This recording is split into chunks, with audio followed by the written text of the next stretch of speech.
বাল্যবিবাহ রুখতে বাঁকুড়ায় বহুরূপী সেজে প্রচার। সৌজন্যে হুগলির একটি প্রাইমারি স্কুলের প্রধান শিক্ষক। মুর্শিদাবাদের প্রত্যন্ত গ্রামে আবার মেয়েদের মার্শাল আর্টের প্রশিক্ষণ।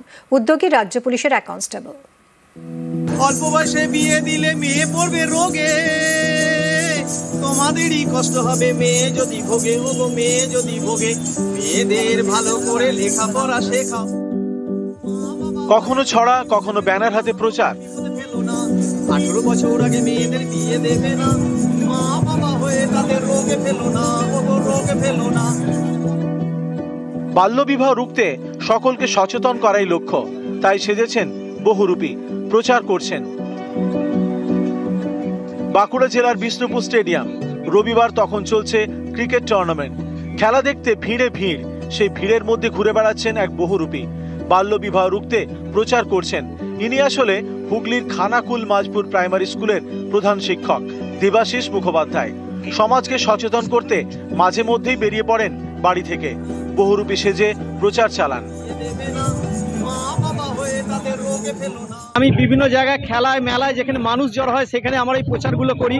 রক্তদান, মহান দান, বাল্যবিবাহ বন্ধ করুন, শিশু নির্যাতন বন্ধ করুন, গাছ লাগান, পৃথিবী বাঁচান। আমার টার্গেট রয়েছে আগামী 10 বছরের মধ্যে 50,000 ভালো কলমের আম গাছ মানুষের হাতে তুলে দেওয়া এবং বাচ্চাদের মোবাইল থেকে দূরে রাখার কথা বলি এবং সাপে কামড়ালে অবশ্যই হসপিটালে যান আর তামাকজাত দ্রব্য বর্জন করার কথা বলি। আমি দেখেছি আমি যদি সাধারণ বেশে প্রচার করি মানুষের মধ্যে অতটা এফেক্ট হয় না, কিন্তু যখন এই বহুরূপী পোশাকটা পরি, গোলাপ সুন্দরী সাজি, মানুষ সবাই তাকিয়ে দেখে আমার দেখে যে এই মানুষটা কি বলতে চাইছে, কি হাতে আমার যে ব্যানারটা আছে কি বলতে চাইছে সেটা দেখে, আমার প্রচারটা অনেক সহজ হয়ে যায়।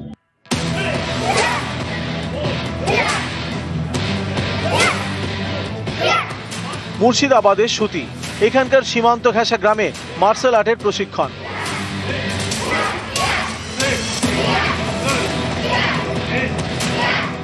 ছাত্রীদের মার্শাল আর্ট প্রশিক্ষণ দিচ্ছেন রাজ্য পুলিশের কনস্টেবল কৌশব সান্যাল। লক্ষ্য আত্মরক্ষায় মেয়েদের স্বাবলম্বী করে তোলা। এই ধরনের প্রশিক্ষণ প্রত্যেকটা মেয়ের জানা উচিত, কারণ বর্তমানে এখন মেয়েদের আত্মরক্ষা করা খুব দরকার এবং রাস্তায় মেয়েরা যাতে একা একা যেতে পারে এবং তার জন্য এই প্রশিক্ষণটা শেখা দরকার। আমরা জানি যে বর্ডার এলাকাগুলোতে খুবই সেন্সিটিভ এলাকা বর্ডার এলাকাগুলো, তো সেখানে নারী পাচার এবং শিশু পাচার এগুলো হয়। তো এইগুলো ক্ষেত্রে রক্ষার জন্য সেলফ ডিফেন্স মেয়েদের শেখা খুবই জরুরি। এটা আমার নিজের উদ্যোগ। 2015 থেকে আমি করছি মিশন অনন্যা নাম নিয়ে স্কুল কলেজে গিয়ে মেয়েদেরকে সেলফ ডিফেন্সের ট্রেনিং করানো। 18 বছর আগে মেয়েদের বিয়ে দেবে না। নিউজ 18 বাংলা। এসএসসির ইন্টারভিউয়ের লিস্টে অযোগ্য শিক্ষকের নাম। রায়গঞ্জের নীতিশ রঞ্জন বর্মন অযোগ্য হয়েও ডাক পেয়েছেন ইন্টারভিউয়ে। এই অভিযোগে মামলা কলকাতা হাইকোর্টে।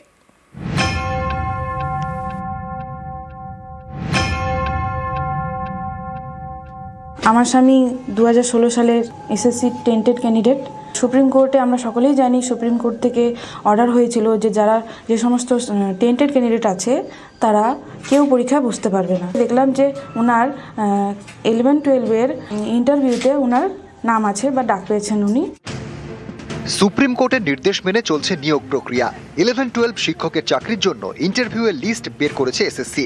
সেই লিস্টে নাম 20,500 জনের। এই লিস্টে নাম রয়েছে উত্তর দিনাজপুরের রায়গঞ্জের নীতিশ রঞ্জন বর্মনের। এই নীতিশ রঞ্জনের বিরুদ্ধে চাঞ্চল্যকর অভিযোগ তুলেছেন তাঁর স্ত্রী বিপাশা বর্মনের। প্রশ্ন, এসএসসির প্রকাশ করা অযোগ্যদের লিস্টে নাম ছিল নীতিশ রঞ্জনের। তাহলে কিভাবে 11-12 শিক্ষকের চাকরির পরীক্ষায় তিনি বসলেন, আর কিভাবেই বা তিনি ইন্টারভিউও ডাক পেয়ে গেলেন? আমার স্বামী 2016 সালের এসএসসি টেন্টেড ক্যান্ডিডেট। সুপ্রিম কোর্টে আমরা সকলেই জানি সুপ্রিম কোর্ট থেকে অর্ডার হয়েছিল যে সমস্ত টেন্টেড ক্যান্ডিডেট আছে তারা কেউ পরীক্ষায় বসতে পারবে না। দেখলাম যে ওনার 11-12 ইন্টারভিউতে ওনার নাম আছে বা ডাক পেয়েছেন উনি। আমি এটা দেখে অবাক হচ্ছি যে ওনার মতন টেন্টেড ক্যান্ডিডেট যারা পরীক্ষা বসতে পারবে না তারা কী করে ইন্টারভিউ তার নাম আসে। যখন মামলাগুলো চলছিল সমস্ত এসএসসি 2016 সালের, তখন টেন্টেড লিস্টে ওনার নাম ছিল। ডিভোর্সটা স্যার আমার হাজব্যান্ডই আমাকে বিভিন্ন ফোর্স করেছেন। রায়গঞ্জের দেবীনগরের বাসিন্দা নীতিশ রঞ্জন বর্মন 2018 সালে এডুকেশনের শিক্ষক হিসেবে কালিয়াগঞ্জের একটি স্কুলে যোগ দেন। তাঁর স্ত্রী বিপাশা, দুজনের মধ্যে ডিভোর্সের মামলা চলছে। বিপাশা থাকেন রায়গঞ্জেরই বিন্দোলে, আর দেবীনগরে মা বাবার সঙ্গে থাকেন নীতিশ রঞ্জন বর্মন। আমার ছেলে হ্যান্ডিক্যাপ, এই নিয়ে পরীক্ষা অ্যাপ্লিকেশন করলো পরীক্ষার জন্য, এডমিট কার্ড পেলো, পরীক্ষা দিল, ভালো রেজাল্ট করলো, এই জন্য ভাইবা ডাক পেয়েছে। যাবে? হ্যাঁ যাবে। এসএসসির অযোগ্য শিক্ষকের তালিকায় নাম, তা সত্ত্বেও ইন্টারভিউয়ে ডাকা হয়েছে বলে অভিযোগ। এ নিয়ে মামলা হয়েছে কলকাতা হাইকোর্টে। স্পষ্টত সুপ্রিম কোর্টের নির্দেশ যে কোনো টেন্টেড ক্যান্ডিডেটরা পরীক্ষায় বসবে না। পরীক্ষায় তো বসলোই, উল্টে তাদের নাম ইন্টারভিউ লিস্টে রেখে দেওয়া হলো। তারা যে টেন্টেড তালিকা প্রকাশ করলো তারপরে তারা একবারও যাচাই করেনি, ফলে এই লিস্টটা একেবারে স্বচ্ছ নয়, অস্বচ্ছ লিস্ট।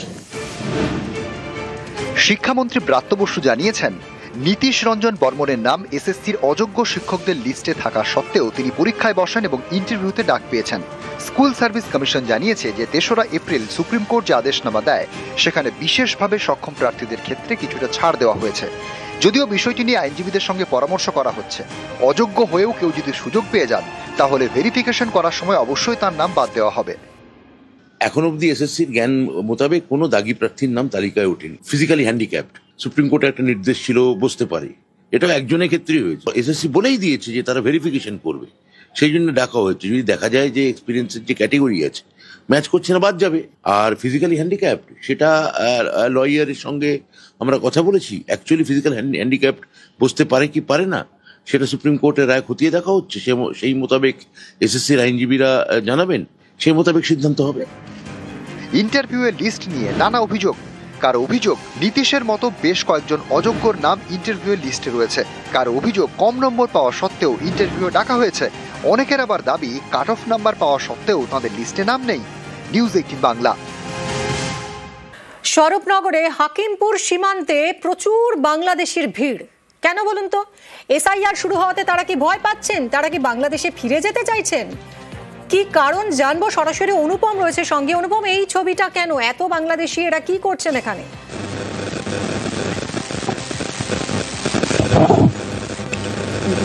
কিন্তু বেশ কয়েকদিন ধরেই কিন্তু যেসব বাংলাদেশিরা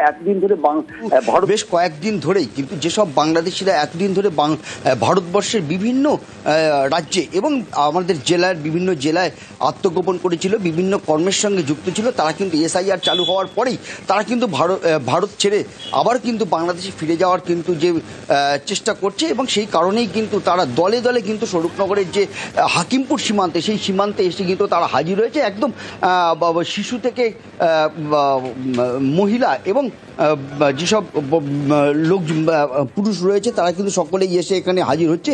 আমরা সেই ছবি কিন্তু সরাসরি দেখছি এবং আমরা ইতিমধ্যে একজনকে পেয়েছি। দাদা এদিকে ফিরুন। হ্যাঁ, বলছি যে আপনি আপনার বাড়িটা কোথায়? আমি বলতে পারি। আচ্ছা, বলছি দাদা আপনার বাড়িটা কোথায়? বাড়িঘর এখন এখানেই আছে দাদা, এখানেই বসে আছে। এখানে বাংলাদেশে বাড়ি কোথায়? কিছু বলতে আমার এখন এখানে ঠিকানা, আমার পেটে খিদে। হ্যাঁ, ব্যাপারটা হচ্ছে আপনারা দেখলেই পারলেন যে সহজে কিন্তু কেউ কিছু বলতে চাইছে না যে তাদের বাড়ি কোথায় বা কি বৃত্তান্ত, তারা কিন্তু সহজে কিন্তু বলতে চাইছে না। তার কারণ কিছুটা ক্ষোভ, কিছুটা অভিমান তাদের মধ্যে কাজ করছে। তার কারণ এখানে তারা কাজকর্ম করে খেত, তারা রুজি রোজগার। একদমই অনুপম, এরা তো কথা বলতে চাইছেন না, কিন্তু যারা বলেছেন তাদের কি বক্তব্য শুনবো। হ্যাঁ, বাংলাদেশের কোথায় বাড়ি? সাতক্ষীরা জেলা, সাবনগর থানা। আচ্ছা, নবিকি বাজার, ছোটকুকুর জেলা। এখানে ভারতে কোথায় থাকতেন? ভারতে আমি থাকতাম হাওড়া জেলা, ডুমদুর থানা। দিন মজুরি করতাম, এই কাটামোর কাজ, ঘর ভাঙা, বনের কাজ এইসব। দেশে ফিরে চলে যাচ্ছেন? হ্যাঁ, দেশে চলে যাচ্ছে। কারণ কি? কারণ কি এসআইআর হচ্ছে, থাকতে পারবো না, আমরা বিদেশি পেটের জ্বালায় মজবুরি করে ওই জন্য চলে যাচ্ছে। 15 বছর আগে আইলাম। এখানে কোথায় থাকতেন? নিউ টাউন থানা। ওই জায়গায় কাজ কাম করতাম, বাসা বাড়ি। এখন কি দেশে ফিরে যাচ্ছেন? হ্যাঁ।